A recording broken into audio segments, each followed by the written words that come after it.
Les citadines polyvalentes, c'est la catégorie reine en Europe, la plus concurrentielle, dominée chez nous par les Clio E208. Il y a des alternatives aux françaises et aux japonaises, auxquelles on pense moins spontanément. Au programme de ce match, dans Turbo, une espagnole à l'ADN allemand, cousine de la Volkswagen Polo, une allemande pure souche et une américaine naturalisée, européenne, longtemps restée star des ventes en Europe. Et la Corse, bien sûr, en terrain de jeu, forcément, chacun ne part pas avec les mêmes atouts.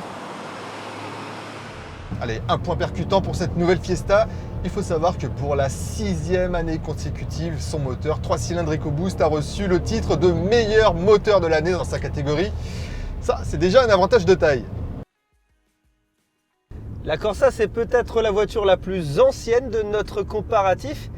Et pourtant, c'est la seule qui a le Wi-Fi. Et ça, c'est plutôt cool. Et la dernière née de la catégorie, plateforme entièrement nouvelle, conception 100% inédite pour la Seat Ibiza. Donc mes chers amis, prime à la jeunesse, en principe la plus prometteuse du moment, c'est elle.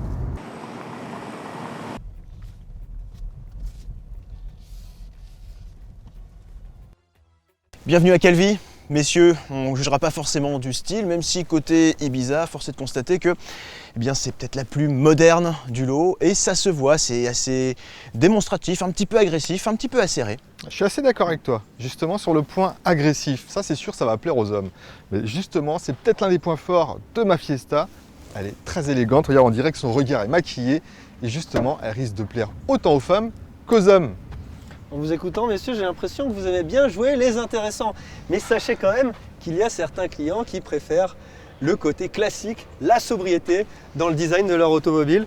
Et justement, c'est ce qu'on retrouve sur cette Corsa. Assez consensuel. Mais ça devrait plaire au plus grand nombre et surtout, c'est une caractéristique que l'on retrouve dans l'habitacle. Il n'y a aucun luxe, c'est très facile à prendre en main et surtout, c'est du solide. C'est vraiment du sérieux, quoi. Oui, bienvenue en 2018. Ça change, hein. Oui, c'est davantage dans l'air du temps en tout cas, c'est rectiligne, sans fioritures, c'est très bien construit, même si on a quasiment que des plastiques durs, bon, ça reste très sérieusement assemblé. Et puis côté techno, côté équipement, c'est plus moderne, regarde, on a un écran tactile qui est assez large, assez simple à appréhender, avec pas mal de fonctions connectées.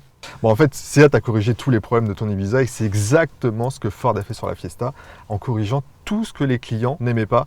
Terminé le petit écran de smartphone, là on a vraiment un écran moderne et une ergonomie au top. C'est vraiment, ça devrait plaire à tout le monde.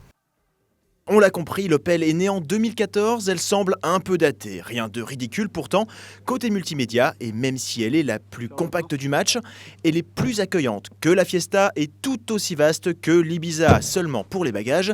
Autre constat, coffre réduit, pas beaucoup plus grand chez Ford, loin derrière la Seat, championne de sa catégorie. Chacune ses arguments donc, finition pour la Fiesta, espace pour l'Ibiza, égalité juste devant une Corsa qui peine un peu à masquer son âge de conception.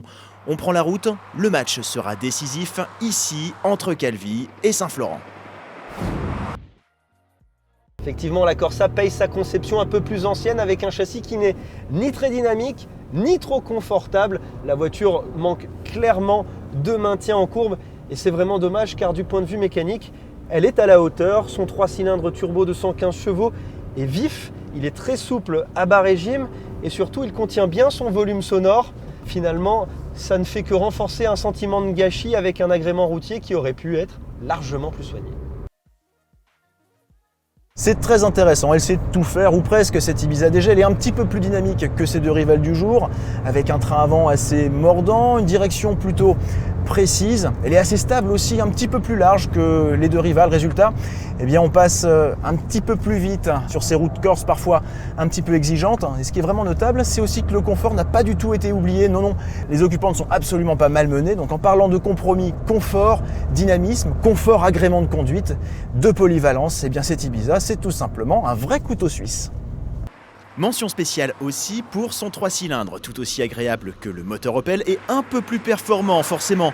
L'Ibiza est la plus légère, plus sobre aussi, même si la championne de la consommation, c'est la Fiesta. Alors on le sait, la Fiesta est un véhicule qui a toujours été apprécié pour son châssis. Et sur cette nouvelle génération, Ford a vraisemblablement encore amélioré ses prestations routières. C'est très confortable, c'est très bien amorti. La conduite est feutrée et en plus, c'est très bien insonorisé également. En fait, on flirte un petit peu avec les prestations des véhicules du segment supérieur, si ce n'est de la catégorie premium. Alors, le seul bémol qu'on pourra lui faire concerne son moteur, ici essayé en 100 chevaux, et donc qui va davantage privilégier la consommation que les performances.